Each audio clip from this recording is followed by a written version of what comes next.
All right, this is Prabchandran Randhava from Austin, Texas. It's 11:02 p.m. I'm trying this live stream thing again. Um, I have a podcast. I was on, not a podcast. I guess it's like a conversation. Um, it is an interview with a gentleman called Mahmoud Rasmi, who runs a philosophy business. Which is very curious. I think like making philosophy into a business is something very intriguing. So he does that. He goes by the name of Decaf Quest online. I recently spoke to him about a book he's writing, so he interviewed me, and I'm interested in streaming that conversation. I have a couple of friends coming over, so we're gonna cook some chicken and listen to this.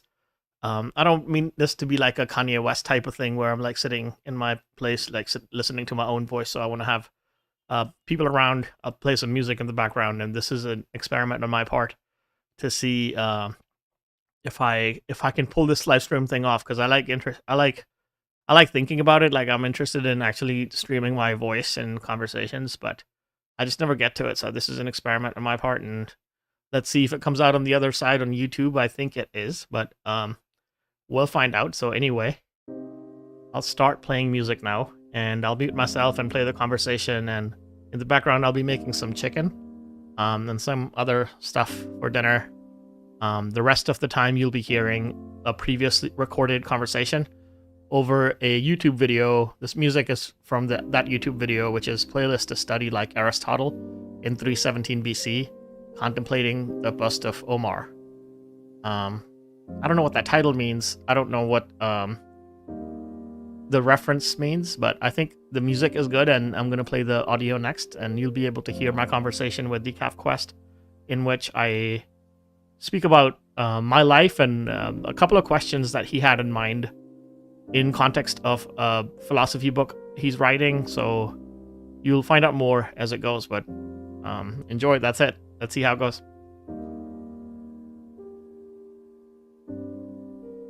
Because I do this thing where I stream stuff on YouTube. Sometimes I do like good lectures or podcasts I find, and I put music in. It's like a very I'm going to use a Twitter terminology, but autistic thing to do, to have classical music in the background and a podcast playing, but I enjoy it.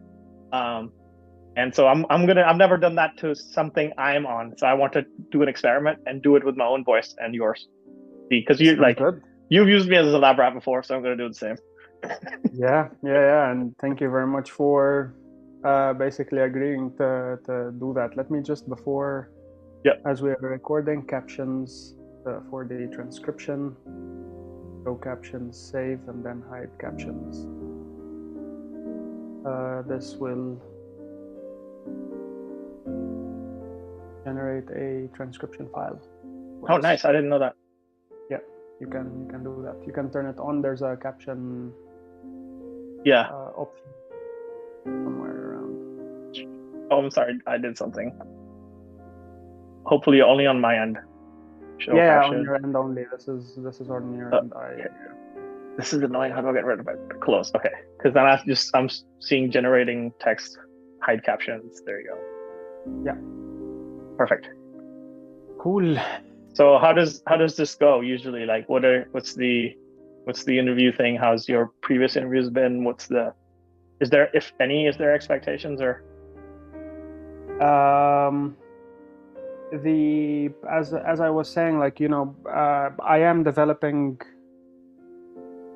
So there are two parallel kind of activities ongoing now. On the one hand, I'm testing my material and the workshop, right? And then that's why I'm pestering you guys with comments, because it helps me tailor and tweak and refine the content so that it would be even more helpful and useful for professionals for future iterations. Yeah. So these are my ideas. These are my takes on all this, asking questions, uncertainty, etc. And then on the other hand, I don't really have expectations, and because I want to understand where you guys are coming from, professionals, entrepreneurs, business leaders, etc., I decided not to write anything until I've interviewed a decent amount of people. And so I'm basically just gathering data now. Okay. Asking this is why the questions, etc. And I have different kinds of people I'm interviewing. You have entrepreneurs. In your case, it's you come from the corporate world, but you're also kind of doing your own thing now. So this Yeah. is, and it's an interesting take because you've been in both situations.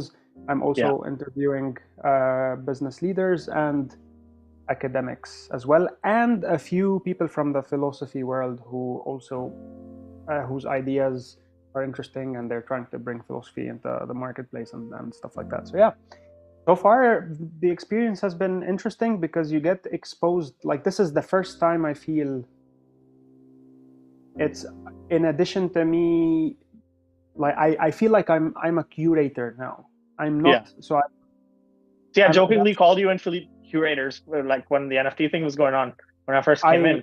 Yeah, I agree, and I think, but I see that now even more, like, because, for example, we did the first session of the second cohort yesterday, and there are I have limited time, right? And when it comes to the book, I have a limited space. You have to curate what to include and what not to include, because all these things, bits and pieces, people have thought about them, people know them, people do them unconsciously, like your framework to ask questions, to do this, to do that. Yeah. But then you realize that each faces problems differently, but they're all in the same melting pot. We're all humans, and we all have our fears and emotions and stuff like that. No matter how much you know, when you make a decision, there's always responsibility, etc., etc. And so it's just interesting to see these different viewpoints. And I see myself now as, more of a curator. Like, okay, what are the interesting problems I can address in the book? How can I address them? Keeping in mind these 4 parts, because what I think is important, and this is the only thing like I have a strong opinion about, is that we need to learn how to ask better questions. Yeah. We need to know, or at least prepare ourselves to navigate uncertainty. Sometimes we find ourselves in dealing and grappling with ethical dilemmas. Right. And business or life, we're always facing change. And so we need to also build some sort of resilience and agility to adapt to change. So these are the major kind of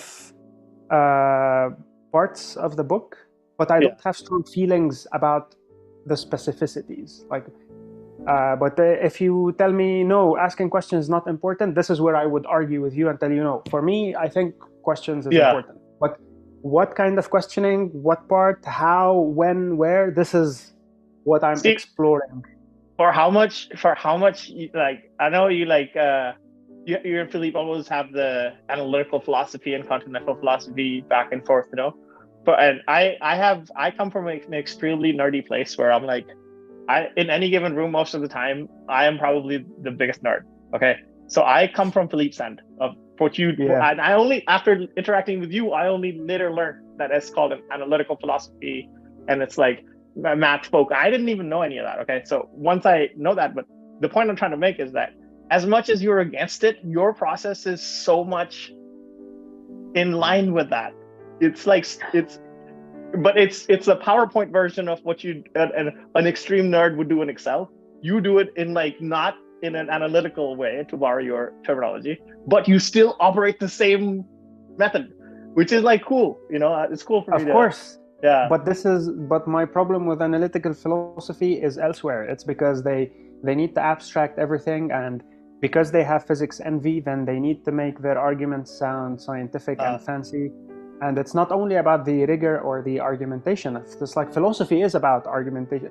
Even continental philosophy does that. But the thing is, the underlying, so all this analytical thinking is common to philosophy. What the analytic philosophy does is it strips it off any historical underpinnings, and it focuses only on symbolic logic and notations. Got it. So it becomes more of an X is P, therefore, and then they abstract it, and it becomes just math. Yeah.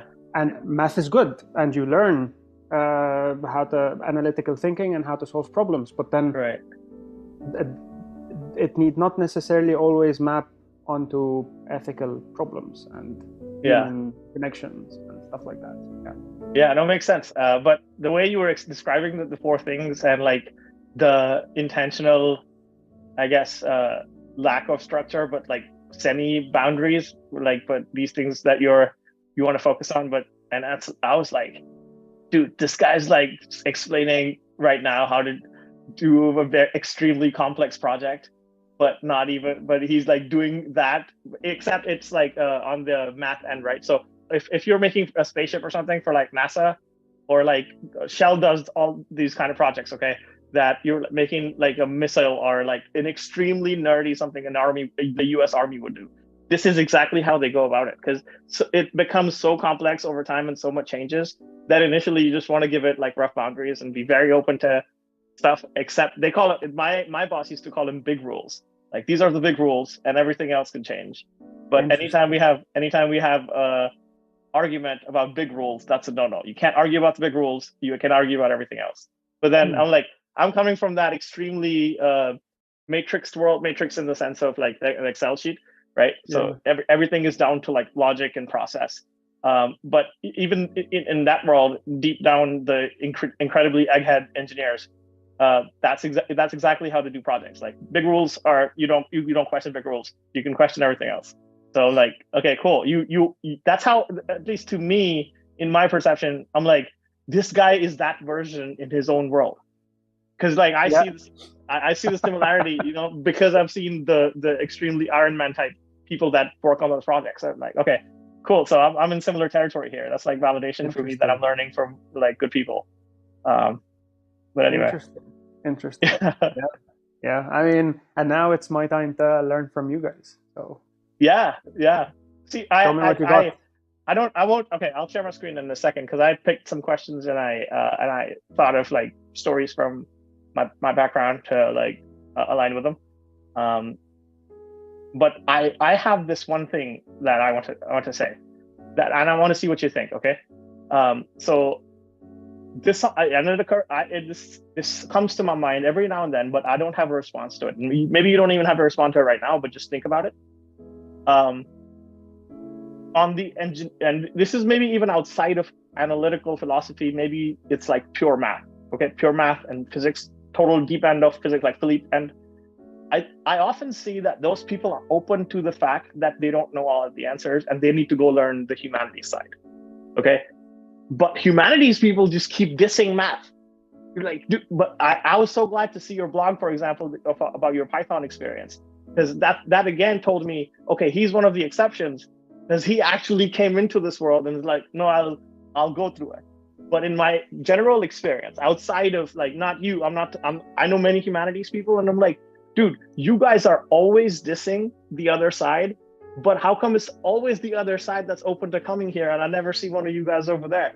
That I don't know what's going on, but I'm open to the fact that I don't know what's going on. Is that? Yeah. But I don't know if that's made up in my head, or is that? And I'll even tell you the book I got it from. The book I got it from is Fashionable Nonsense. I don't know if you've heard about it, but Fashionable Nonsense is like this physics guy who published a made-up journal in a fancy humanities like thing, and it was made up on purpose. And so he later Alain said, Socal, of course, Alain Socal, yeah. So that this idea comes from that book, because he keeps making this point in that book. So I would disagree. I don't have a record. Okay, yes, good. I've been looking for someone to disagree. Because, go for it. Like, I do agree. See, this is what often happens. Those who move from STEMs to philosophy, like in the case of Philippe, for example, right, were people who were asking questions and no one had the time or was even interested in engaging them. So they basically ostracize you. Many people in the STEMs, I think it exists both, right? The people in the humanities who couldn't care less about STEM people, and vice versa. And usually it's more common. Jamal, for example, is having this issue now. Right. He just asked on Discord suggest a Wittgenstein book, right? So it's the guy's having an existential crisis because these people are all about shut up and calculate. So I Right. think there's an in between space, a third space where those who come from the humanities and those who come from the STEMs meet, and then this is where I think interesting discussions happen. Yeah. So Yeah. you can find both. It's not all. Yeah, I do agree with Alain Sokal but he was addressing a particular kind of problem where the humanities. I think the issue that Alain Sokal was trying to point out was that it's uh, it's very, because the humanities have some sort of, at least some humanities have an physics envy, Mm. and they feel the need to come up with technical terms and jargon in order to make it sound deep and rigorous, and then this creates all sorts of problems because now no one understands what the other is talking, and you cannot really distinguish between a decent paper and Yeah. not a decent paper. As for my yeah, I like my background, man. I did my first my initial thought was I don't know if you know this, but I was doing biology back at the No, university. I did not know that. Okay. Yeah.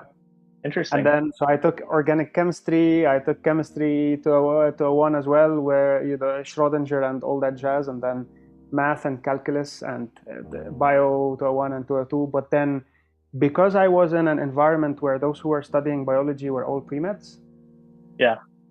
it was really a competitive, toxic environment. I was not enjoying my time, so I even transferred to a different university because of that. And I was like, I had a friend who was enjoying his business journey. I was like, I want that. I'm not here to become, So I transferred and I did a master's. There's another, not a master's, sorry, I did finance.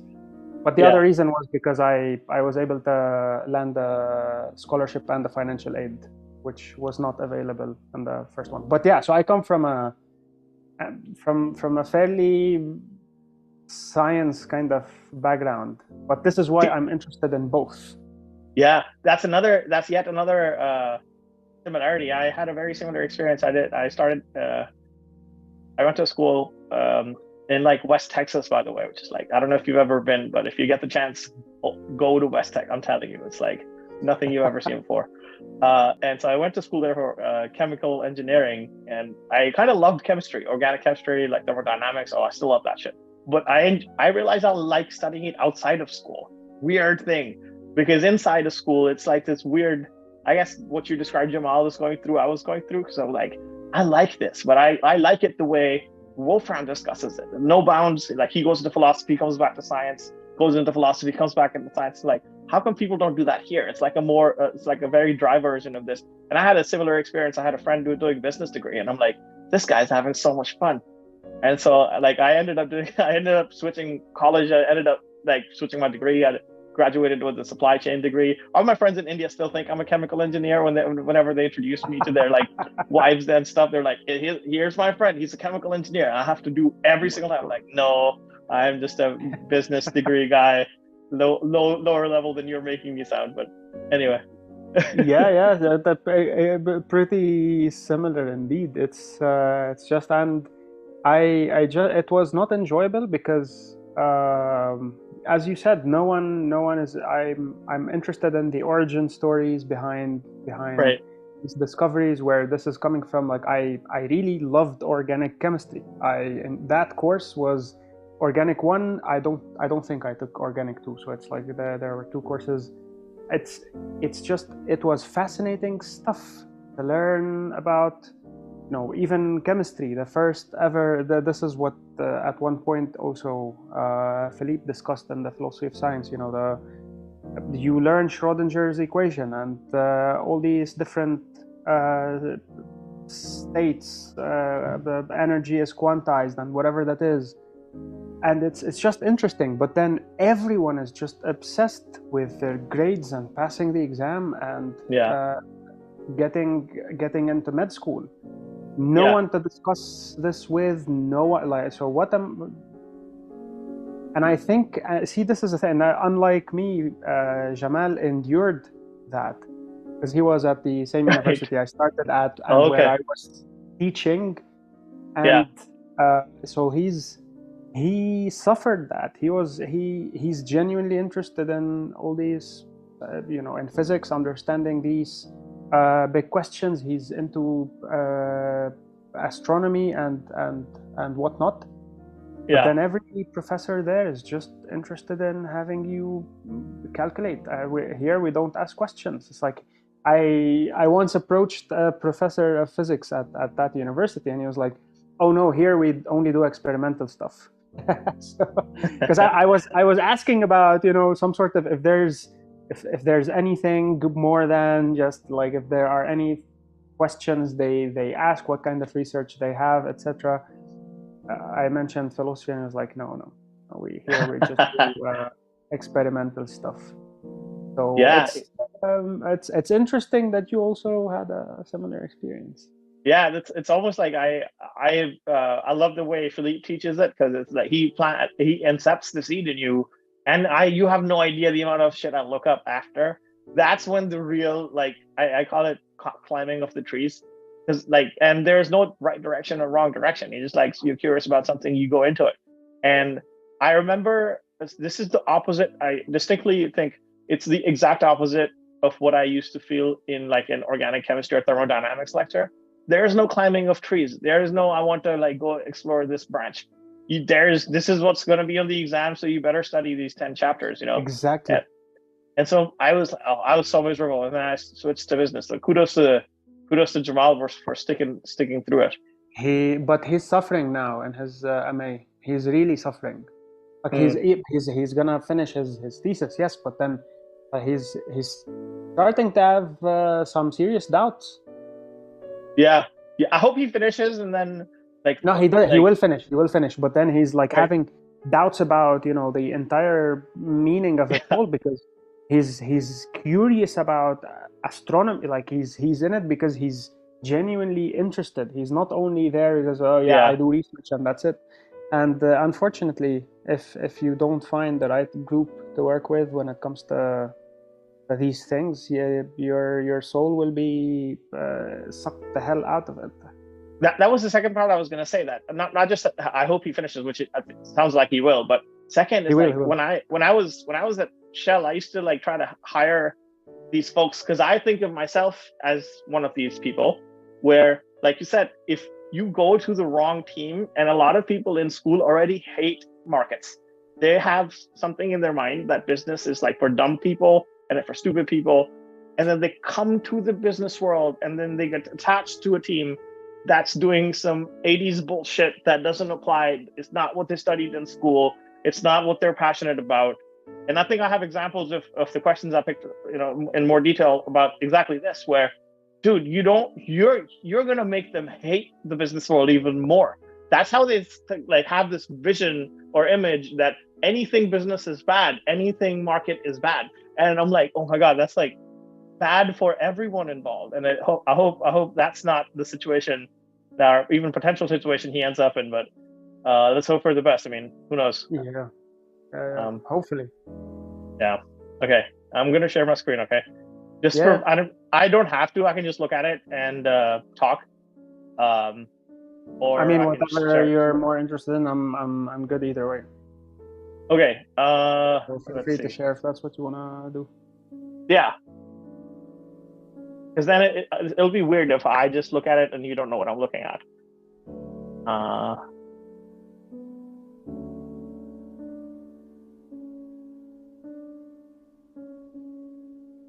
And I'll make this big. Can you see my screen? Yep. It's a bunch of highlighted stuff, right? Okay. Yeah. Cool. What's that, Notion? It's Rome. I'm weird about my notes, like everything else. All right, I have you. How do I make this bigger? I want to make this bigger. Okay. All right, perfect. I have you on one screen. I have these notes on the other. Great. So I picked some questions, 6 of them. And I know you said 4, but we can do 4. But I like 6, so I picked 6. A lot of them, I was thinking while thinking about these questions that I don't know. I may not be able to match which specific thing in the philosophy world I'm referring to, but I'll go to you when it comes to that. Okay. But this is Like, where my job is going to be. So okay. you don't have to refer to philosophy or anything. Just approach this from your viewpoint. Yeah. And then when I'm looking at the interviews, I'll figure out, like, I'll do all the necessary connections and associations. Okay. Okay, great. Yeah. So first of all, I liked the topics that you picked, and I'm gonna try and make it quick because I know we only have 30 minutes, out of which we've No, already done I 18. have time. No, I just Okay. Yeah. Okay, great. So, you already told me that you picked the 4 pillars, and I was wondering why it's like asking questions, uncertainty, and ethics, and resilience. But I think it adds up. These are the big rules thing that I was saying. These are the big rules. Great, love it. So my rationale is as following. It's if you're a business leader, you have to identify problems and make decisions. Yeah. And so I think making decisions and identifying problems and has to you have to at least be able to ask the right questions, right, and meaningful questions. And it also requires, for better leadership and management, etc. Right. And as a business leader, you are dealing with uncertainty on a daily basis. You're making decisions under uncertainty. You never know how your employees are gonna react. You never know how your bosses are gonna react. So it's all uncertainty, and this is where Stoicism and maybe other principles come in. Yeah. As a business leader, you sometimes have to fire people. You sometimes have to lay off people. You sometimes have to deal with so many dilemmas, ethical and otherwise, data, privacy, etc. How would you handle that? And conflict of interest, etc., etc. So, and then in business environments, there's always change. And so, as a business leader, if you don't do that, you're eventually either obsolete. You're not gonna. Or you might be obsolete for 2 reasons. You can either become obsolete because you jumped on the fad right away, or because you took your time, like in the case of Kodak and stuff, when things don't really work out. So I feel like these, if there's another part you think would be interesting, I'm open to adding big questions. But I think like, even though they might not seem interrelated, I think they're interesting pillars, as in any business leader and any entrepreneur, maybe not necessarily ethics for entrepreneurs, but like asking questions, uncertainty, and change. These are they need ethics though. We all saw what happened with FTX. Exactly. Yeah. I mean, I do agree, but then, so for example, I'm thinking, like, small bets community, would they be interested in a discussion on ethics? I'm not so sure. What do you think? They should be. I don't know if they would be. Exactly. So, but maybe that's where it's like maybe that's where you have to like brute force it. That hey, I know you might not care for it, but you have to care for it. Like you have to like. One of the things that I remember that hit a spark of thought within me in your early lectures was the concept of a jester, right? Yeah. And the sage and the jester, the persona of a sage and a jester. And so since then, I'm like, now it's like more apparent in my mind that I'm like, sometimes you have to play the jester. Sometimes you have to play and you kind of, it wasn't immediately like it clicked, but it's Lindy, if I may borrow that word. It clicks more and more in better ways. So I'm like, sometimes maybe you have to play the jester when it comes to ethics. Like, hey, and you're good at that. That's why you like the whole rapper thing is like, you have to do that for your intro and philosophy class, right? And over time, I've come to appreciate it more. But like, I don't know if the small bets community needs to know about ethics, but they should know about ethics. And I don't know if making it a funny thing would be the way to get that done, or however, whichever persona you have to do. Yeah, but this is it's interesting. But anyway, so go ahead. Okay, so I'm gonna share an experience where actively listening Open and asking open-ended questions help me understand. This is like almost about my note-taking habit. Okay, this is a story from my friend. There's a bunch of text here. I'm not going to read it. I can send it to you if you're interested. But I wrote it for my own mental clarity. Definitely interested. Yeah, do please send me. I might also publish this, but I won't write nothing that it makes it look bad or anything. Just for because I want to start publishing. I know you do it all the time. I want to start like writing. Feel free.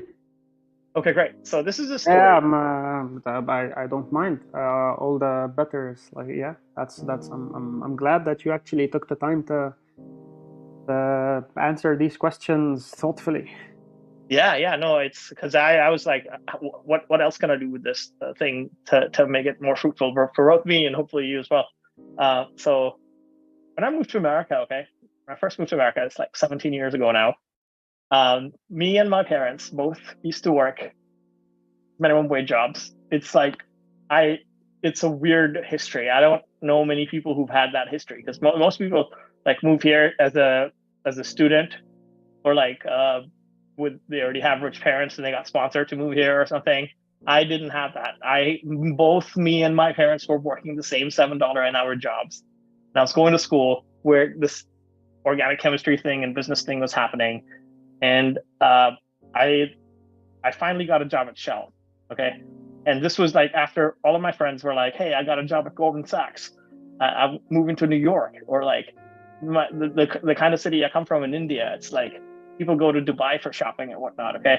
I know Lebanon kind of sounds the same way, where it's like extreme inequality when it comes to finance. So like in the Dave Chappelle way, my parents like did everything they could to include me in the schooling of the rich children, which kind of in a way, it's like the Dave Chappelle thing that you kind of feel extra poor if everybody around you is that rich.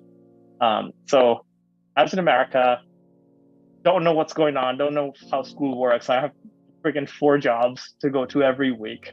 Meanwhile, all of my friends are working at Goldman Sachs and go to shopping in Dubai, right? So I didn't know what to do. I got a job at Shell. I somehow hustled my way to it, lucked my way into it. Except they gave me a job at the fucking oil refinery. So everybody was like, do you have a job yet? And I was like, yes. And I'm like, people almost implicitly ask you, which city or which big building are you going to go work at? And I'd be like, man, I need to go work at the fucking Port of Houston. And which is like the hood of, I don't know if you know much about Houston. It's like New York bad. Okay. It's like very bad. And the worst part of Houston at the port, I have to show up at the refinery at 5 freaking a.m. every day. I had to stop seeing my friends because I'm like, I have this new job now. And my friends were like, dude, your job isn't even that great. Why are you so bothered about it? Because I'm like, you don't understand. This is the best thing that ever happened to me. I need to go. I need to show up. And I'm willing to give you up as friends for this. Because you guys don't have the same history as me freaking working minimum wage jobs with my parents. That's like insane. So I show up and let me see what. And then, so I got like bullshit jobs like everybody does at the refinery. They do I've heard academia has a bunch of this where they bully the new person, right? So the refinery has it. So they give me bullshit jobs, like all the terrible jobs. I've mentioned some of them here. And so I got less and less worse jobs over time. But the job that I was asking questions and actively listening for, that's what I want to talk about specifically. And the particular job, before the job, I did like some bullshit examples. They had me measure stairs. Who measure, like if I ask you, like, I don't know if you live in some sort of building, you have to literally measure stairs of how tall, because you have to see if it's in compliance. Like that's like a bullshit job nobody wants to do, make Prab do it. Or like install whiteboards, nobody is going to use these whiteboards, make Prab do it. But then eventually I got some semi-important job. I got the job of measuring inventory. And that's one of the biggest refineries in the world, by the way, which has millions and millions of oil, or gallons of oil. And this is still a terrible job, but it was better than measuring freaking stairs. So they said, you should, it's called inventory reconciliation. Okay. So they're like, you should measure how much oil we have manually, like people do in their cars. You stick a, wooden piece down the engine, and then you write down how many gallons. Then you go back and then you reconcile it with the computer, and you match the number. And if the numbers never match, that's why the job exists, right? The numbers never match, and it's your job to figure out what happened. You have to make sure the numbers match. It's the most headache-worthy job. You can go ask at any oil refinery at anywhere in the world. Who does your inventory reconciliation? It's like always the guy with the sloppiest shoulders, like he hates his life. That's the job I had. So, but I did it for a while because it was still better than the bullshit jobs they were giving me. And then I was like, okay, how can I get better at this? I was like, how can I turn the tables on these guys? Because this is still this absolutely terrible job is still the best thing that ever happened to me. How do I turn the tables on these guys? So I did have you seen True Detective season 1? Yes. They call him the tax man because he carries like a notebook with him. So I went full on, what's his name, Rust Cold. I'd start showing up with like now there's imagine a manual version of this notebook. So if you think like this writing is all I do, man. So like I started showing up and I'm like asking questions. My manager's like kind of sick and tired of me. I didn't stop because I had read their game. I'm like, these guys don't want to help me. These guys kind of enjoy looking down on me, and they kind of, call me the scribe or whatever. So I started showing up with my notebook every single day asking, I don't care how annoying my question is. I need you to answer it. What's this called? What's this abbreviation? How does this machine work? Like I somehow found some people that were open to answering those questions. And one mini lesson here that I learned is that the people that really know their shit, the people that really, really know their shit, the kind of engineers I'm telling you about earlier, they actually seek more questions because they look at it as a game. Like maybe this guy will ask a question that I don't know the answer, and then we can both go find out. That's the attitude the biggest baddest experts in the place had. And most people who didn't know their shit, they don't want to hear you ask questions. And I'm talking in a specific setting, okay? I'm not talking like in a big conference call or something. I'm talking in a very technical oil refinery setting.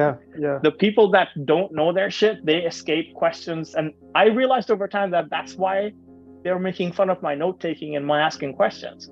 Because they're fearful if I ask a question they don't know the answer of, they'll look bad. They've been working here for 30 freaking years. And the people that know everything, they started actually inviting me, like, hey, ask me another question.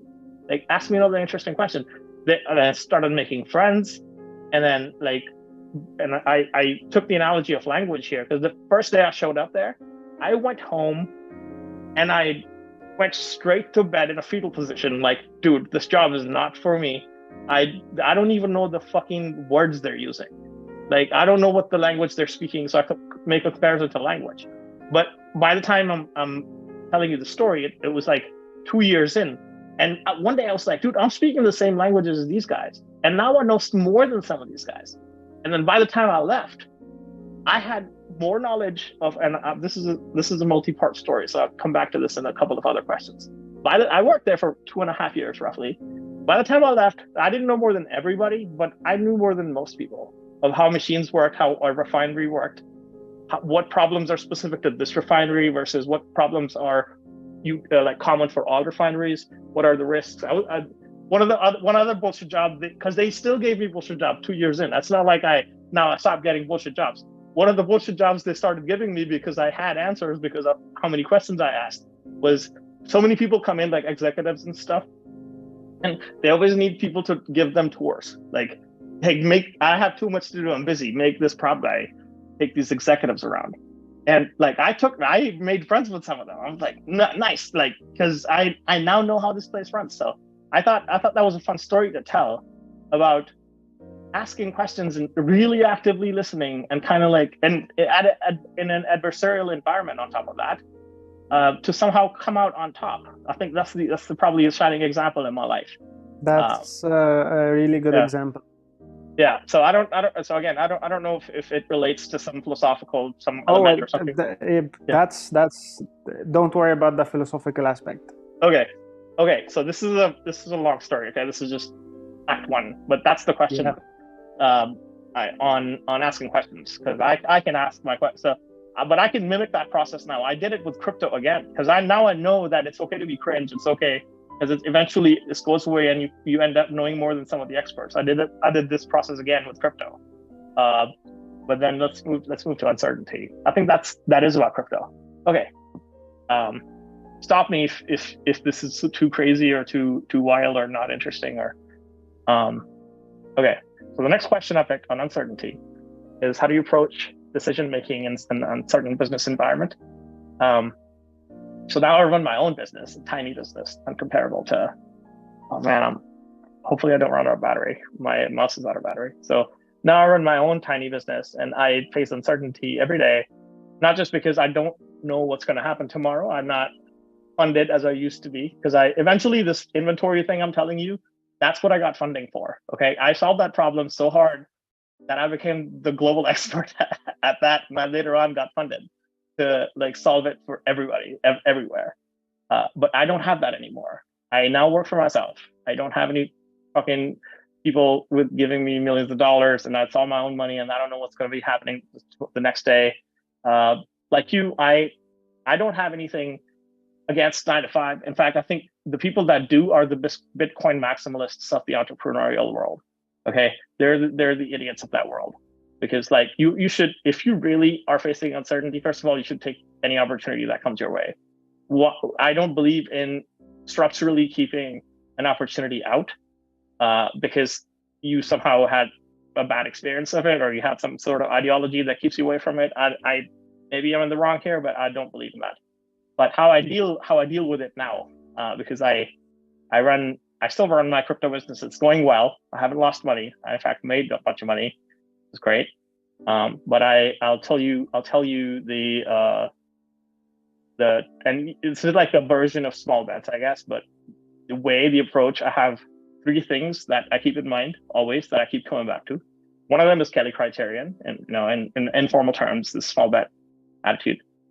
It's the optimal size of bet an investor should make. Hey, look, I even have the same thing is described by so many people in so many ways. I use this as a mouse pad. This is Nassim's book, Dynamic Hedging, which is again about Nassim Taleb's book called his first book, I think, Dynamic Hedging, which is the same criteria. It's like Kelly criterion on steroids, which basically means if you have, I'll give you a very simple example. If you have $100, in general terms, it says define your optimal size.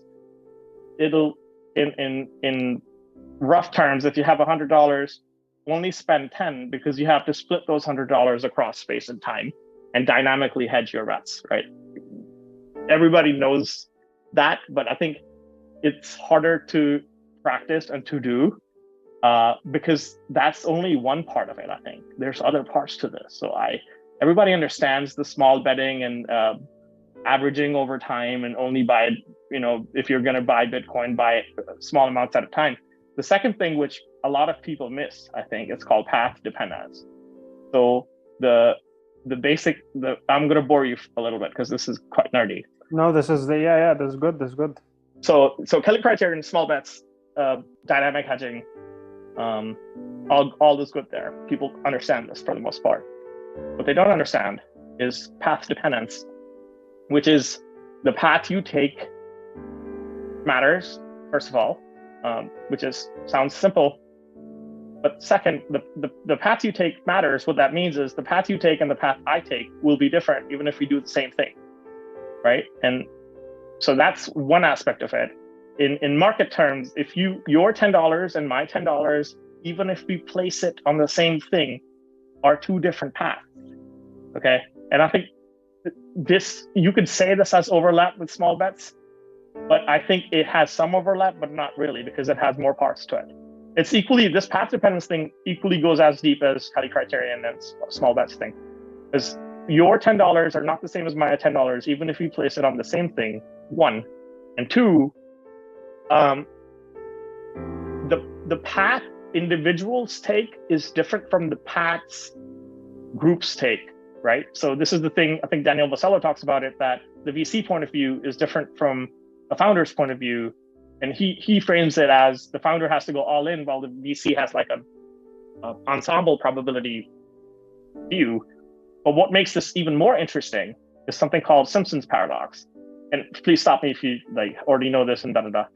So Simpson's paradox Simpsons paradox is like the whole VC founder dynamic, which is, so I'll repeat again. Your $10 and my $10, even if we place it on the same thing, are different.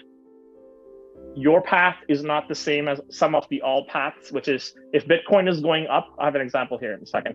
So if Bitcoin is going up, my wallet, my personal investment could be going down. Second, if Bitcoin is going down as a whole, or the stock market is going down as a whole, my personal investment could be going up. So the sum of all paths is different from your path. So imagine if you place $10 and I place $10, which is small bets in our own regard, and we place it on the same thing, the paradox is that the market as a whole could be going down. We both, while we make money, or the third combination, one of us makes money and the other one doesn't make money. It's like a weird dynamic that numbers just have. So I keep that in mind. And I have an example here because that actually did happen. I blurred out the numbers, but this is my personal, hopefully you can still see it. This is my personal portfolio between last year and this year. And I'm doing great. That's probably why I still have, hopefully that's not the, that continues to be the case. But this is my personal portfolio, one of my personal portfolios, because I have many, because I'm following the small bets thing again. But Bitcoin as a whole is kind of flat, right? Yep. So I'm or even it kind of dunked. It sky fell, or what's that word? It free fell, and then now it's kind of recovering. But people that lost money, I don't even trust anything I read on Twitter, because everybody on Twitter is talking about the market as a whole. Nobody's talking about their own specific $10 that they put in. So it's like a weird, and this thing is called Simpsons paradox, where what happens at the group level may be the complete opposite of what's happening at the individual level. Okay, so it's a weird thing. And you can see it at the country level, where individuals are excellent at it, but the country's GDP is bad. Or sometimes, or sometimes, I think this is the case in America, individuals are really dumb, but the country is doing great. What? So that again is Simpsons paradox. That at the summation level, at it level, the system has the opposite properties of what it has at the individual level. So you got to keep that in mind, because then I think in philosophical terms, like the San Francisco thing is a good example. Like I suffered because the incident happened. I'm like, I don't know if San Francisco as a whole is a bad city, because I had a bad experience there. It could be that San Francisco is a great city and maybe just individuals are having bad experiences. Or sometimes the opposite could be true, where individuals are having a great time, but the city as a whole kind of sucks. I don't know. So yesterday, and I'm done with this point, but I'll give you a conclusion of how I approach decision-making in uncertain business environments, okay? Yesterday, you asked a question, and I think somebody else jumped in, so I couldn't answer it. But I said, you were asking, do you ask questions or do you just jump or all in, go all in?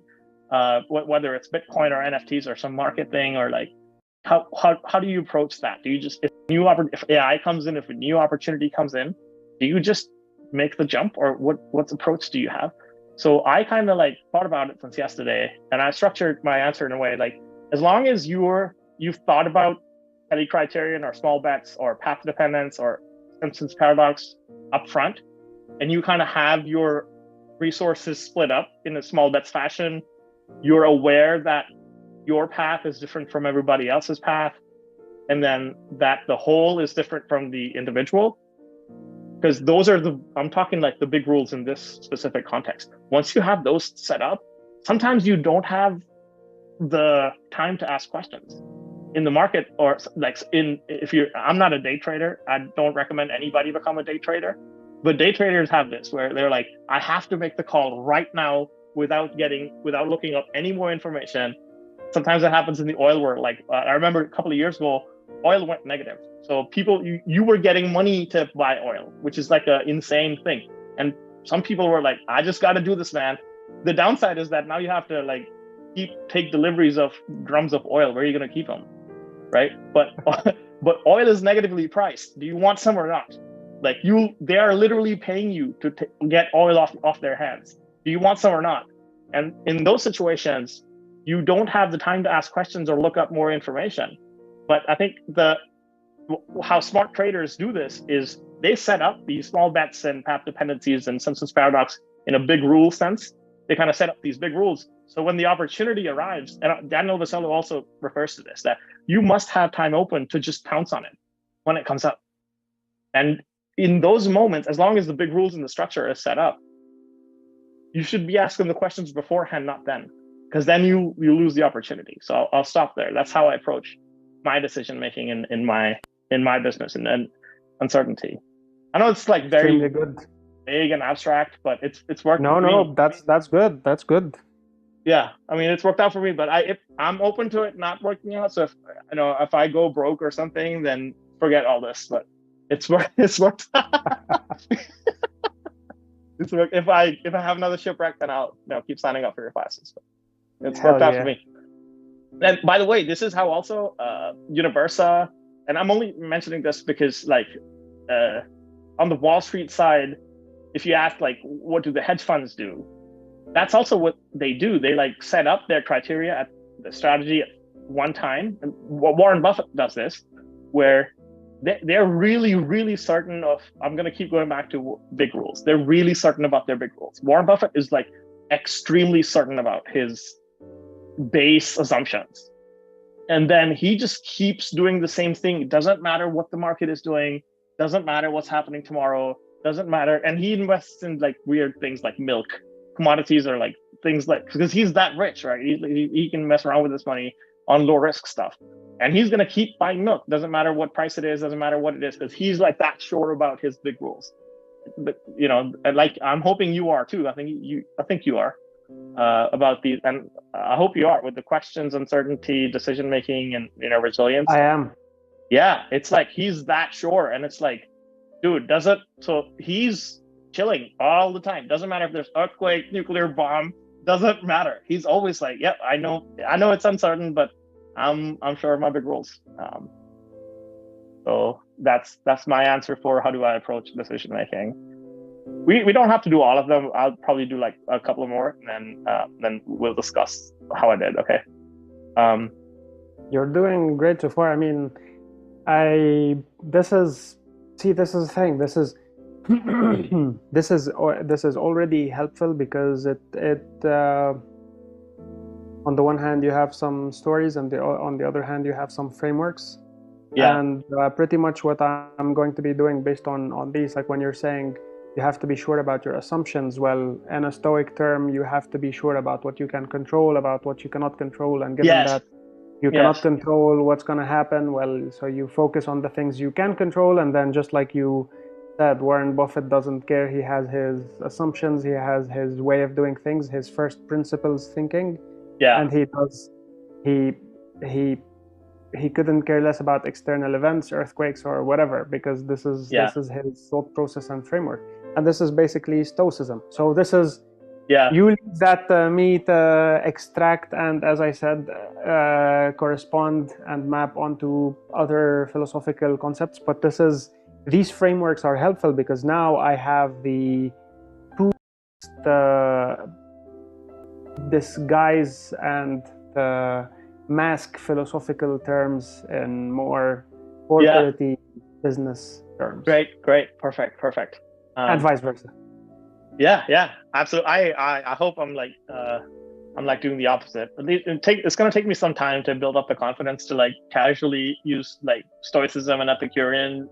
Because if I do it now, people will be like, dude, come on, I've never seen you talk like that. Where'd you get it from?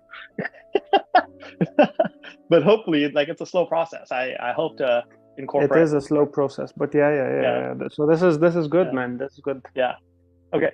So this was a tough one for me to answer because I was even uncertain how much of this information I want to pull out. Exactly. Yeah, because but I went with it. I don't think anything bad is going to happen. Let's see where it goes. So coming back to the me graduating to becoming a bean counter at the oil refinery after doing all these bullshit jobs. The thing that I noticed when I started having a grasp of, and this is like a kind of retrospect, it's kind of a philosophical problem, like, because all these computer people are obsessed with all these tools, and all this AI isn't new. All these AI people would come, there. It's the biggest refinery. That's what they want to have as a customer. That's what they want to, have as their testing ground. So we'd have every day someone come in and saying, hey, there's this new thing. It just does this for you, da, da, da. And I would just be like, how come the computer can just never keep up with what's happening in reality, no matter what type of tools we apply? So I know this problem so much in all ways, shapes, and forms that I know how to do it manually, do software, AI, machine learning. What do you want to do? Like, what can we freaking do to make sure that the computer has an idea of what's going on in reality? So this became an ethical dilemma, because one time I went to my boss. So I came up with an analogy to let's see if this connects.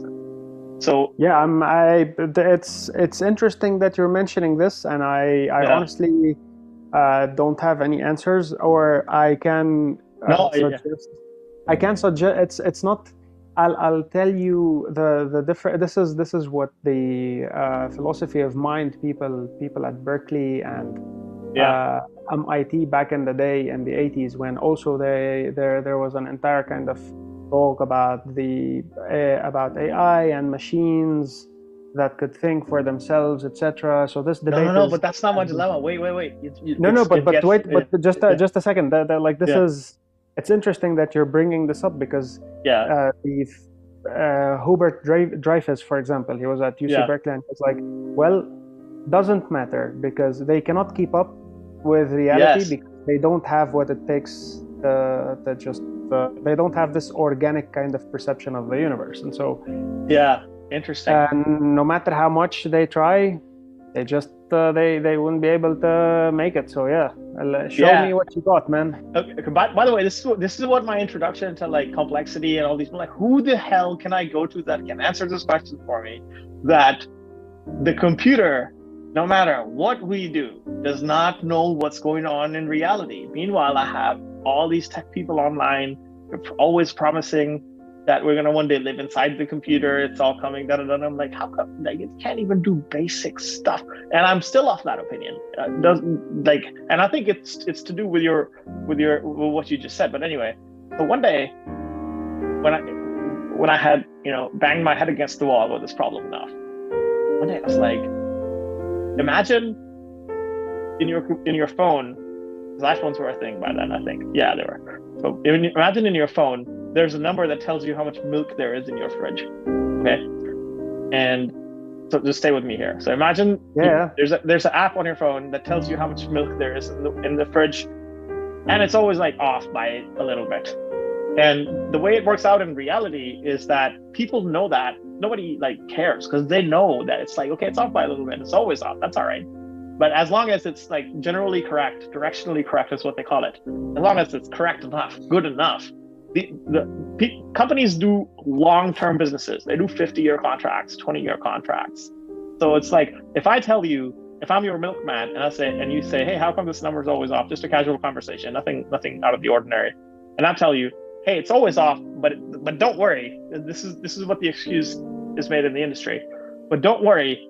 Sometimes you overpay, but sometimes I undercharge you. So it's okay. So it balances out in the end. Okay?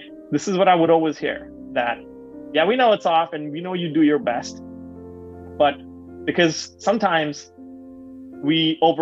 sometimes the customer overpays and sometimes we undercharge. So it's okay because the pluses and minuses add up. And I was like, in my best guess, this is like a golden rule Kantian thing, because I was like, if I'm telling you that one fridge is off, that's not a big deal, I agree. But if I'm telling you every fridge in the world is off and billions of dollars are going plus and minus, that's not as big, that's not just a casual thing to say, yeah, but it adds up, right? And I'm like, does it? We're talking billions of dollars here. And then I started really, that became like, I had an existential crisis if there was ever one. I was like, I went to a boss and everybody's reaction told me that something was up, because people didn't even want to talk about it. Because I'm like, if I'm telling you that one fridge is off, it's one thing. But I'm telling you there's like $10 billion is off. What is going? That has tax ramifications. It has accounting ramifications. My name is on my name because you had to sign every time this happened. My name is there. Like, if the cops come, if the U.S. government comes, then it's going to be all pointed back at me. Like, hey, it's this guy's responsibility. But over time, both within one place and every place, in every refinery in the world, this is like $1 billion problem. And then on top of that, nobody wanted to like really sit down and discuss it with me. Again, it's like a very uncomfortable thing to bring up. Like, if you're out of college, a few years in the company, you have a boss and they're subordinate, and the boss himself is like, I mean, he's probably my age back then. So I have someone working for me, and they're like, "Hey, there's a $1 billion problem. What are we gonna do about it?" Like, I don't know. I want to go back to my wife and kids, right? And so that was I was like, I remember it being like, this is a really big problem, and I don't know if I feel comfortable doing this job because it has so many ramifications, financially, tax-wise. So that's the challenging ethical dilemma that I could come up with. And how I resolved it was I just never stopped asking questions. That was because they would eventually, they were hoping, and I could tell, I could feel it. They were hoping that this guy would like move on to another role or like stop talking about this or like, but I know you send me on it every time an executive shows up. I'm on a tour, I'll ask them. Like, I asked enough people that I got a funding for this. And they're like, they're like, stop talking questions. Do you have a way to fix it? And I was like, yeah, kind of. I have some ideas because I've been like wrestling with this problem for so long. But this is what I got funding for. And I solved the problem. That's the intellectual property I made for them. I didn't solve it to the nth degree, but I abstracted it enough that there's now a surety that none of us, I know the plus minus is still happening, because at the philosophical level, you'll never be able to like completely match what's happening in the real world with the computer. But at least we can add some sort of surety that I'm not coming out on top or you're not coming out on top, right? That's what we're looking for here. We're looking for neutral ground where we can continue to do business, and both parties know there's an error, but it's out there in transparency as much as it can. And both parties have guarantees that nobody's like accidentally coming out $1 billion on top. And it's like casually like, okay, yeah, nudge, nudge. It's going to be okay because next year I'll be on top for $1 billion. That's not okay. That's like way too much uncertainty. So I fixed that problem, and I got funding for it because they were like, now can you do it everywhere? Can you just like put your solution everywhere? And for me, not knowing anything about anything, not knowing how startups work, how business works, I was like on top of the moon. It's the best day of my life. I was like, oh my God, they made me the boss of this problem. Like the same thing that I started with and I hated, and now I'm like the subject matter expert of this. And there's nobody in the world that can come and talk to me about oil inventory, and I school their ass. And I used to be the kid that like was like, I don't know, asking annoying questions about this. So I don't know if I really solved the ethical dilemma, but I made enough people aware of it that they were like, oh yeah, this is a real problem. Let's make it official. Let's get this kid some funding. And I'm proud of this, that I solved it in the sense that I made some intellectual property that at least makes an effort to solve it formally. So that's amazing stuff, man. Yeah. But this has a dark side to it. So I'm gonna go because the story's not ending yet. So, but that's where I became resilient. So let's see if I want to go. I'll just go in one more of these. Growth mindset, successfully adapted to change. Let me see what my answers are. I mentioned you this one. I don't want to talk about this because then it's too cringy. I'll talk about the last one because it's the longest answer. An example of a time where I successfully adapted to significant change, because this thing that I'm telling you, it went on for 2 years until the day I met you. That's the final day, this problem. So I talk about that in the first question. I'll come back to it maybe in a second. But the change that I had to stick me and my team, because there was like about roughly 12 engineers that were working on this problem, and I was the subject matter expert. And we're just like trying to make this, and it took off. It's still going on. Many customers. By the time I left, it had 250 refineries, which is a lot. It's a lot, because there's other problems, and people had other projects, and nobody's interested in, like, they had to like shove the solution down to the people. But my thing, people were like, no, we need this. Like Mercedes installed it in their Mexico factory. All these people, John Deere installed it in their Germany factory, because they were like, dude, this saves actual money. It solves the problem overnight. It's cheap. Like no bullshit. I don't do bullshit. Like no bullshit software. But the successful, where example of resilience comes in, while everything's going happy, what's wrong? What happened? Why do you need resilience all of a sudden? Because things went so well that they sent a professional CEO to do the job, right? So until now, I was the founder, I was running the show. But then maybe this relates to the case study. Imagine if in the Confused Company case study, things are going well and like the VCs send you a professional boss. And I was like, hold on a second, what? And these people were from McKinsey. And it was and I write it here, it was being showed as it's like a good thing, and it's like a step towards the better, like, hey, isn't this cool? Everybody's like, you're getting a promotion. I'm like, I'm not getting a promotion, I'm getting a boss, right? Yeah. But it's being portrayed and framed as a promotion. But what's really happening is this thing that I came up with back from the refinery days, because now it's by now it was like a good 7-8 years since then. And I was like, I'm not just working on this problem. I came up with the problem, not just the solution. I even came up with the problem. And now there's these McKinsey people that are here. They never been to a refinery, like from their London office. I mean, flying straight to Houston and saying, yep, you're good. We'll take over from here. That was a massive, significant change for both me and my team. And meanwhile, everybody was like, aren't you happy? Aren't you glad? This is great. I'm like, you think this is great? This is so bad. So that's the change I could come up with. I'm like, that was a massive change. And I still worked there for like a year after that happened, because I don't want to, like, in video game terminology, they call it rage quitting. I don't want to rage quit. And so I don't want to like walk up, just like throw my remote and walk away from this. I still want to act as rationally as I could without having taken any philosophy classes. But how we managed that? So that was the change that we had to face. It was very like, it felt like we just had a car crash. Like, oh, holy shit! Now there's a new team, new managing. They set up their way of doing things. So what do we do? So me and my engineers, very close, just to talk to them. Awesome. So we came up with a plan. We open sourced the whole thing.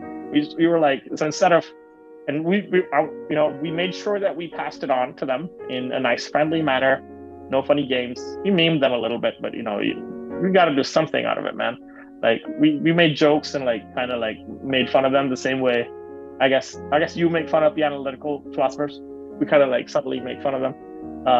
But at the same time, in the best I could, my wisdom and the team the wisdom the team came up with was just give them everything, man. Just like be good. What in software terms they call open sourcing. You can just have everything. Not just you, anybody can have it. You can all have it. Like, do your best. So I thought back at the engineers that I'm telling you about at the refinery. And like, in my mind, I was like, I should do what I saw the best people do. They welcome change and they welcome questions. I shouldn't act as the people that were like, no, you are an outsider. Like, that's how they would treat me. Like, no, you're an outsider. You're annoying. You're always taking notes. And you have nothing to add here. So I was like, I don't want to be that person. I want to be the other people that were like happy to answer my questions. They were like happy to help me with anything. In fact, they were inviting like, all right, what else you got? You got more questions? Let's go to lunch. So I helped my engineers understand it. And we just started treating them like that. in my mind, the way at least I'm telling you the story in retrospect, it makes us look like the good guys. But what happened in real life was they walked all over us. They were like, yeah, you guys are fucking suckers, losers. And I was like, man, that's all right too. But that's when I told them, I'm like, all right, I'm going to leave in like 6 months now. Because they made me, I played a VC for Shell for like 6 months. I was a VC and I hated that job. But before taking that VC job, I was like, I'm going to leave in 6 months. And that's, I guess, to me, I was like, I don't know what I'm going to do with my life, and started looking up Twitter. Who's like, that's when I found your tweets, Nassim's tweets, Jordan Norman's tweets, Daniel Vasello's tweets, Sahil. I knew, like, I used to try and mimic Sahil Gumroad's way of working inside Shell. So I knew Sahil long before, but everybody else, I found him like, I need to be doing what these guys are doing.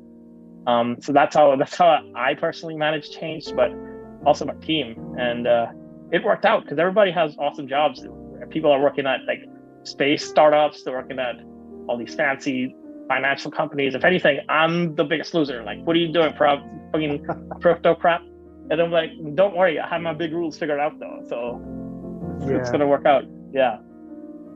So that's the example of significant change. Yeah, this is amazing stuff, man. Seriously.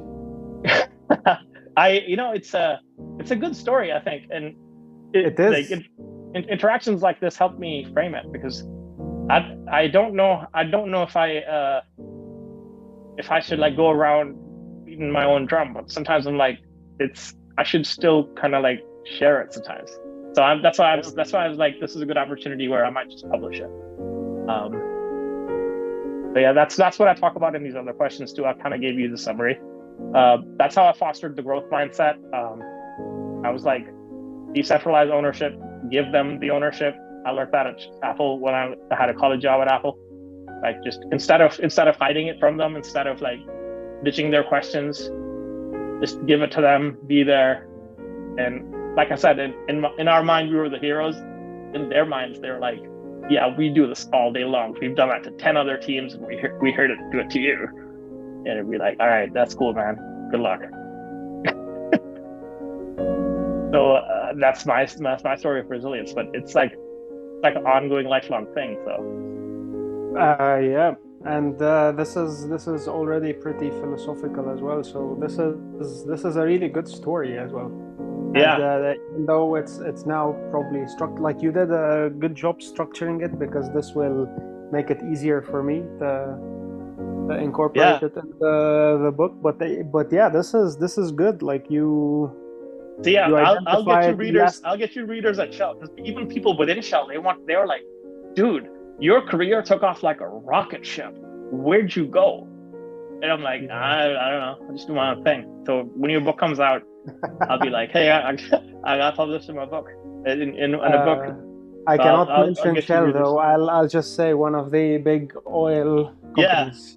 Yeah. We don't want any problems with Shell's lawyers. Mm-hmm. Neither you nor I. So yeah, they're crazy people, man. They're crazy. They like have a problem with. Oh my God, I had to deal with so much. They're like, you didn't use the right color of like red, or like, Ferrari. Use the Ferrari red, or you didn't. My God. You didn't use this. The alignment isn't right. Make sure the red is the Ferrari red. And I'm like, oh God, you guys are miserable, man. Indeed. Yeah. But hey, because of that, now I'm like, I used to have a fantasy of like the garage startup, because I'm like, this still is like a very big company, like, it's because it's like, it was the startup version. If NASA opens a startup, people will kind of laugh, okay, that's like, NASA doesn't do startups. Even if they do a startup, the real startup people were like, yeah, but you don't do a real startup. I'm like, yeah, but in the back of my mind, I'd be like, all right, good. So now I have a chance to do a real startup. Then I got the chance to interact with Sahil Lavingya, as a big Gumroad fan. And he convinced me not, because in my mind, I was like, gonna do it again. Because I'm like, dude, you think I can't do this problem again? I'm like the biggest brainiac for this inventory stuff. So I'm like, in my mind, before I met Sahil, I was like, I'm gonna go get founders outside of Shell and compete with you guys. And two people that I think changed my mentality was one is him and the other is Nassim. Because one Sahil was like, he's like convincing all the founders not to raise funding. And first of all, when I first came across that, I was like, what? I've never even heard that. And you're a VC and you're going around telling founders not to raise capital. What? But then I understood why he's saying it. I'm like, I really want to do this bootstrap stuff. It doesn't matter if I don't have to do the thing that's near and dear to my heart. I can kind of like build. I like to look at this problem now as if I'm building a ship inside a bottle. You know, because people do those projects. It's like a lifelong project. I'll build a ship inside a bottle. I don't have my 12 engineers anymore. I have to learn to code. I learned to code last year because I'm like, I'll do the data science, I'll do the coding, I'll do everything. But I'm not going to be focused on that. I'm not going to be like raising money because of what I learned from Sahil. The second thing that because not raising, even if like he has this thing, even if you raise a single dollar, you're in their control. And I'm like, dude, that's a great ass message. Even though I didn't take it correctly the first time, it's an amazing message. The second one, which is I learned from while attending Real World Risk Institute, which I was like, dude, this is gonna stay with me for life, was that Nassim, he's like, he didn't say this to me personally, but I had written to him enough emails. So I was like coping so hard, I didn't know what to do. Writing Nassim Taleb emails, writing Wolfram emails. Somebody will respond, I don't know. So like, he mentioned it in Real World Risk Institute. He's like, and he was not talking about me, but I felt that he was. Because he was like, dude, you think this is a special case, but this is a general case. That this is how all innovation works all the time. If you're waiting that you're going to get credit, you're stupid. And in his own like insulting way. And I started like scanning and looking up like how does innovation and invention and creation of intellectual property work. And Robert Greene talks about this in his books. There's my favorite example that I bring up at parties is the guy that it's a biology example. I forget which book. I love Robert Greene, but in one of his books is like the first guy to tell doctors that they should start washing their hands got like kicked out of the doctor community. And people didn't even start taking his shit seriously after he died. 50 years later, people are like, oh yeah, he's right. If we start washing hands, kids don't die, right? And and then so he like Nassim gave a couple of examples, and then the point he made is that that's the general case, that this is supposed to happen. That's how all innovation happens. That the educated Harvard people come later on and they take over your shit, and then they leave you to die. That's how it happens. Get used to it. And I was like, dude, that's an equally harsh message as the message Sahil gave me. He's like, anybody can raise VC. What's harder to do is to bootstrap yourself and create something that people want. That was such a like bitter bullet to swallow, and so was Nassim's message. But I was like, I need to follow these big rules. Those are my big rules now. So I'll end there. That's my interview for you. This is already, man. This is extremely helpful. Thanks. It's really it's an interesting story. It's an interesting story. Like I'll definitely come back with more questions. Please do. Clarify a few things eventually, but for now, I think I'll just look at the text, and as I start analyzing all the interviews, I'll think of something, because this is already like, this is an interesting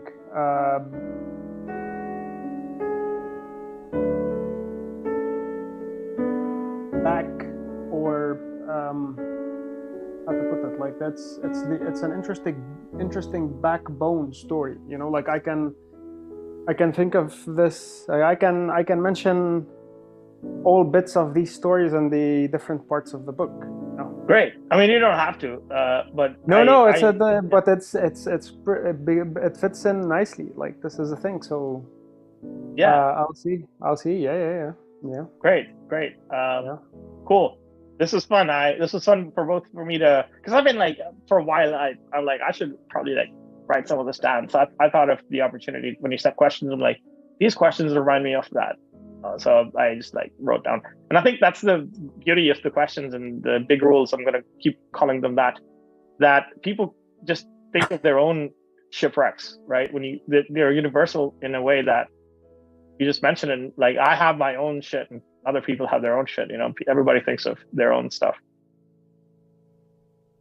Yeah, and that's in part what I'm hoping to do here. It's like group together several problems that business leaders and people, entrepreneurs, and anyone working in corporate or in real life. Yeah, these are common problems people face, and that's how some people deal with them.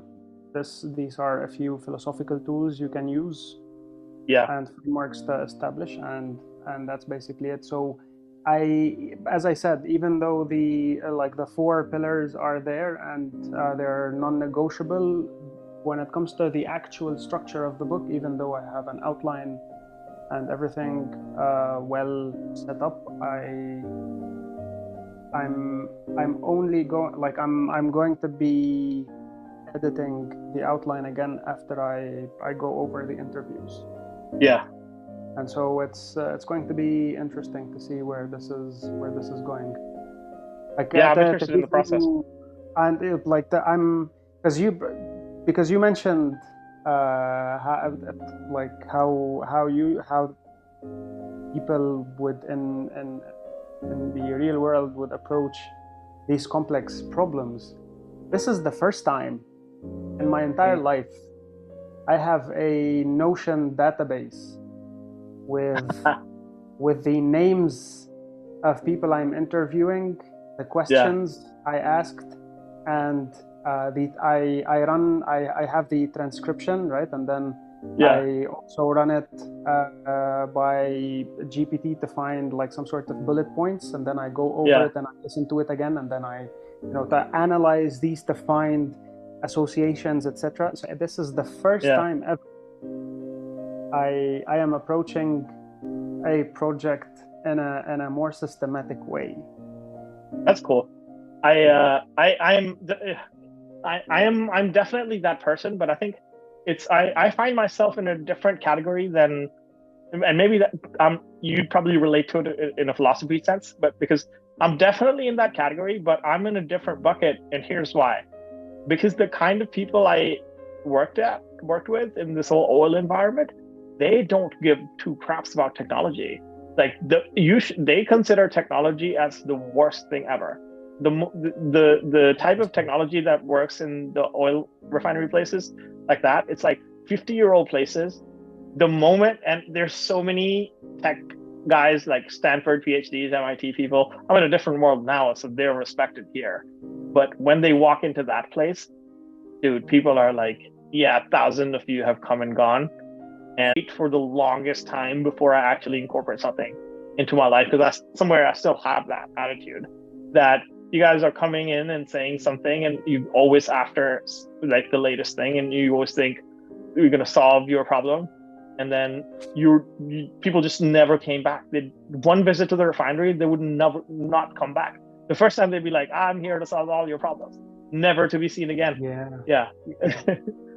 So I see what you're saying, but at the same time, it's like if it's something useful, if it's something usable, I'm all for it. But I'm like really if there's anything financial, I'm really up on it. Like if anything, it's market based, because if there's money making opportunity in it. That's why I'm like a lot, even though I'm equally passionate about, I guess, AI and stuff, but who's making money in AI? It's the big companies, Microsoft and whatever, right?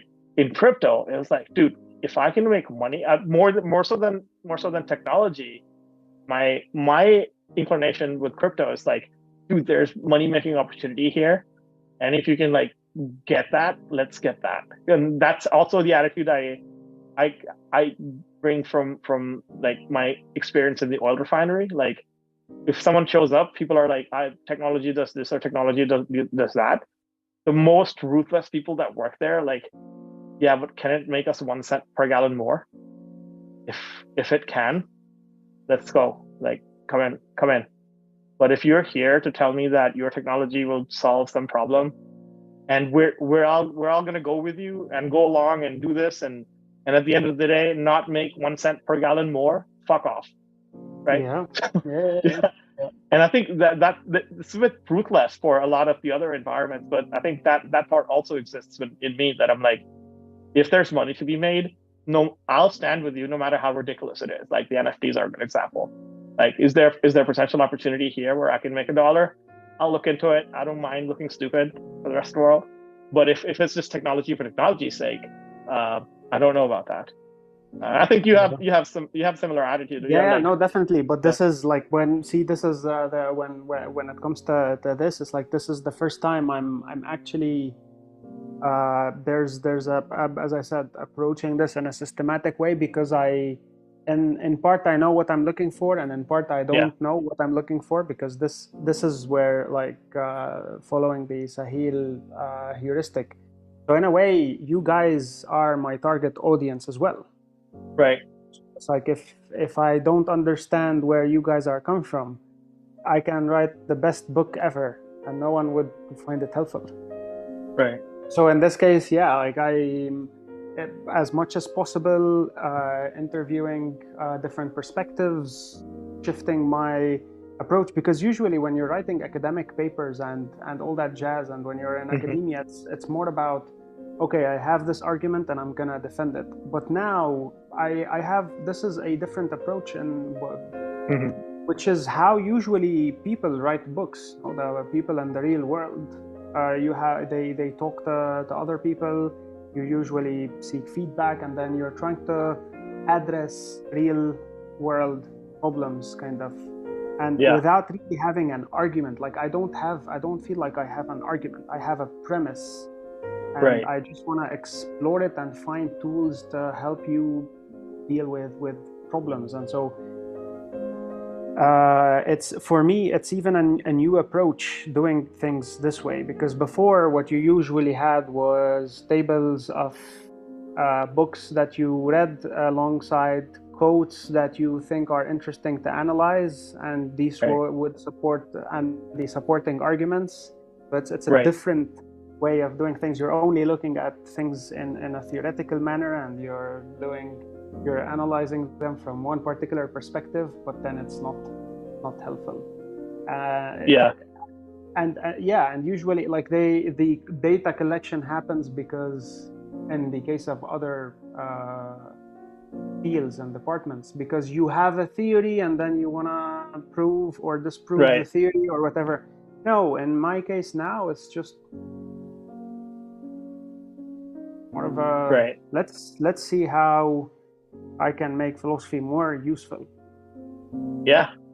It's a one potential idea just for you to think about is that let people talk to your book via AI.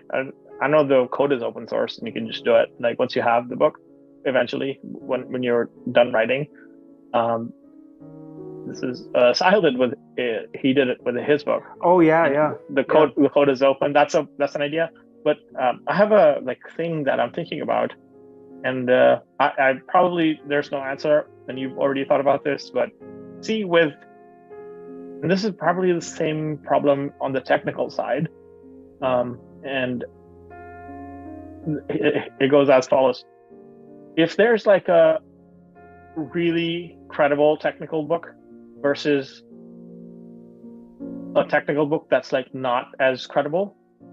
I come from that world, so people can kind of tell the difference.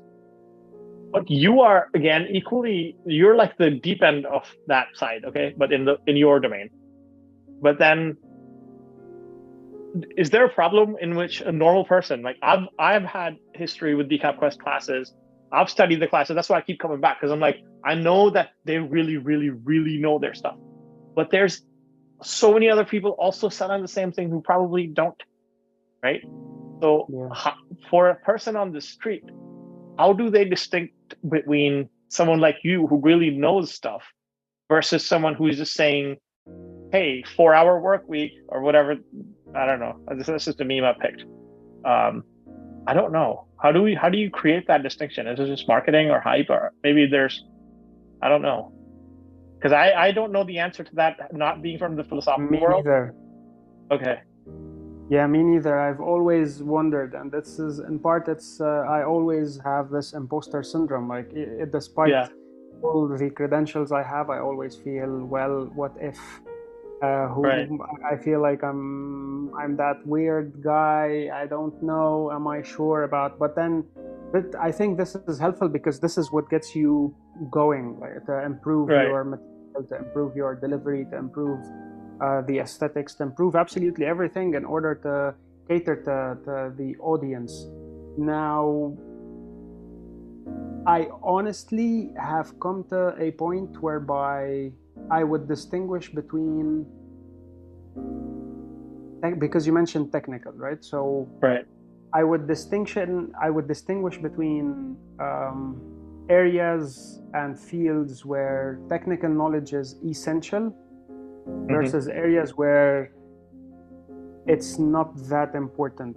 Meaning, if you're trying to learn how to code or you're trying to learn math, then it's not only the, sometimes they have the credentials, but they would still make mistakes or whatever it is, doesn't really matter. But this is where experience and knowing what you're doing is also important. And that's Right. so I would, it would be easier to figure out whether these people know what they're talking about or not, even though I don't really know, because from our experiences on Twitter, people can start calling you names and accuse you of not knowing math, even though you really know math. So I Yeah. am not in a position, so I just assume that at least there, when we're teaching technical stuff, it's important that they know what they're talking about, versus philosophy, for example. Actually, yeah, no, you're right. It's I never really got the like, I never really have been able to point it out, because sometimes you can explain the card, like sometimes the explanation of the card is just flat out wrong, Right. Right. Right. Right. right? Right. Right. But then Right. there is another dimension where it's open to interpretation. So one thing is Yeah. to discuss the card, and then another thing is now to support the arguments based on different interpretations, based on things where it's it's plausible. Yeah. And so yeah, I don't know It's an extremely like thin line because you don't. exactly. It's because if you, because it's like a personality thing. You don't want to like be the guy that's walking around loudly telling people they're wrong. That's like an incredibly bad thing to do. Even though like you, so maybe like you have to like practice stoicism or something in that regard also. But honestly, in my case, like, I don't mind. You know, Yeah. I've learned, and this I've learned from Joe Rogan. To be honest, anyone who's doing something remotely similar to me, I don't view them as competition. Yeah. And I would support in any way possible, because at the end of the day, I do agree with Joe Rogan, because he at least convinced me through his podcasts Right. that there's enough pie for everyone. Yeah. Yeah. And so instead of, and I see this is the thing, sometimes this criticism and the name calling and pointing out or criticizing and just spending time to showcase where the others are wrong, Right. I think is the result of an maybe insecurity, or feeling as though the others are going to be a threat for one's own business. Mm. And this might be the case at a high level.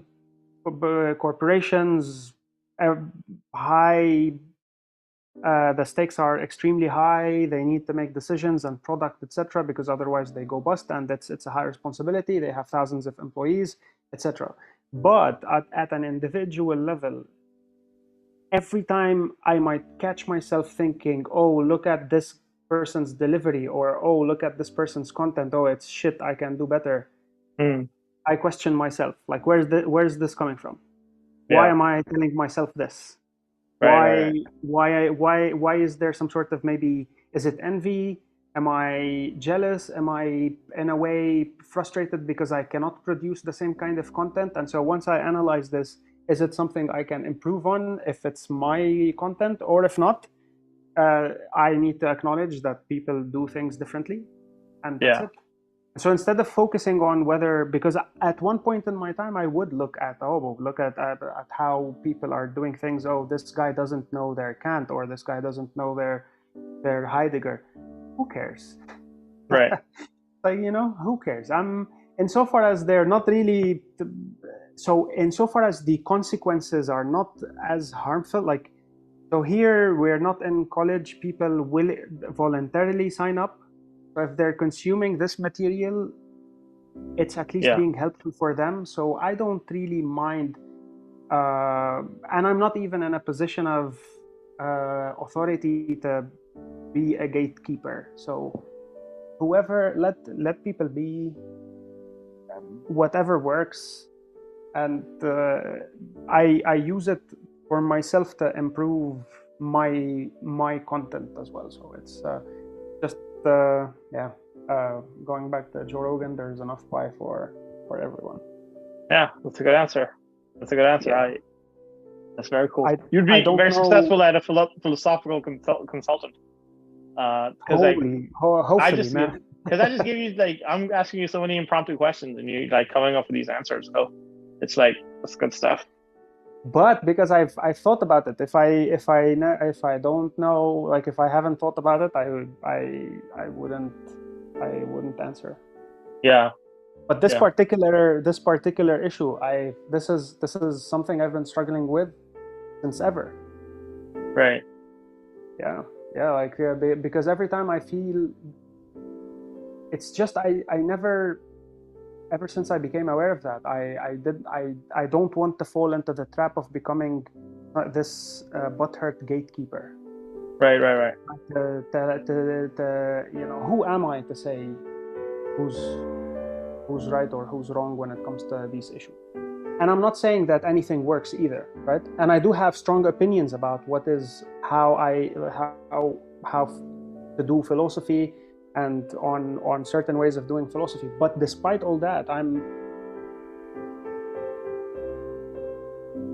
it's just, let people be at the same time. So I would rather not engage and just do my thing. Yeah. Or learn and feel inspired from them. So the people I find who are doing a great work, I reach out to them. We do a podcast. We try to collaborate, etc. And yeah, I honestly learned this from Joe Rogan, seeing him, how he's promoting other comedians. Like he's never threatened by competition. He's always trying to help out, etc. And but see that. Yeah, I know this is a long-winded question and very convoluted. I'm thinking out loud because this is something that Rogan also mentioned. Right now that he has this comedy club over right next to you, next where you in Austin. I should go there sometime. No, I've never seen him. I've seen Lex Friedman in my walk, but not Joe Rogan. Man, go there and give him a copy of Sardonically Speaking. I will.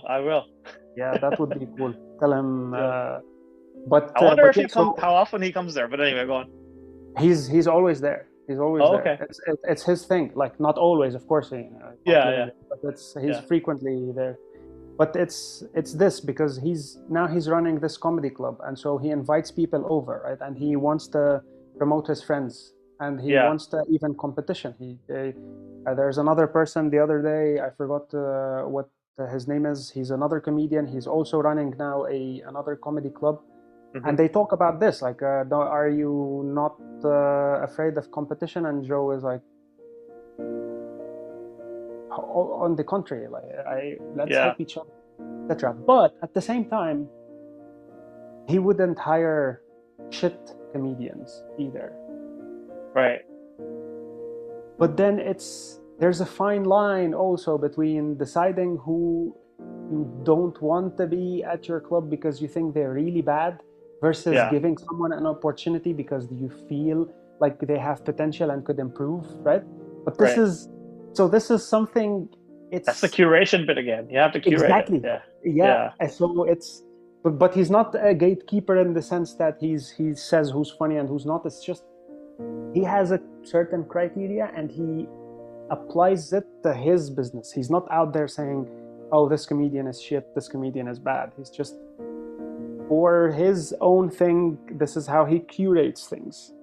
Yeah. I don't agree know with if that. I answered or I touched on. Yeah. I'm just thinking like my brain, the way it works, I'm like thinking of it, and you have to think of it as if you. So where I come from, like my dad's side especially, there's a lot of tension in India and Pakistan, obviously, right? So people like fight, and especially where my dad comes from, it's like right at the border, and so one framing that is common with that and the complexity people, which kind of blows my mind, is that if you don't think of them as people from another religion, my dad taught me it, and also complexity folks talk about this in this frame, that don't think of them as like your enemy, think of them as your neighbor. And then a lot of stuff, dissolves. So like, what kind of neighbor do you want to have? Do you want to have a neighbor that you fight with every day? And this is a very different point of view from news people and people that do geopolitics. This is like the view of people that live there physically. Like, do you want to wake up every day and fight with your neighbor? That's not what you want to do. You want to have good relations with your neighbor. And like somebody who does it every day, and that's not to say you're okay with bad neighbors, right? That's not the same point you're making. That's not, but the neighbor frame is like, I think it's very powerful. Complexity people use it all the time. But if you think of like comedians or other people who are doing philosophy, you kind of want to like just take them some sugar sometime, or something, like invite them over sometime, do stuff you do with your neighbors and whatnot. That's not to say you don't call them out when they do bullshit, right? Yeah. But if you think of people as your neighbor, all of a sudden, a lot of the other frames, like when I meet with other Indian immigrants in Canada and the UK, they don't think of other communities as neighbors. And I'm like, dude, there was something there in that if you think of people in your neighbors, you kind of like are automatically in this positive sum. How do we create something that we both gain from, versus you versus me, and you guys are bad and we guys are good. That's how it comes in, and that's how it becomes in academia. Any other context, if you don't think of it as these guys are my neighbors and we better deal with it because tomorrow we'll need their help or they'll need our help. If you don't put it in that frame, you'd be like, statistics. This is how many people died. Exactly. Yeah. This is spot on. Yeah. And that's that is. Yeah. All right. We'll stop recording now.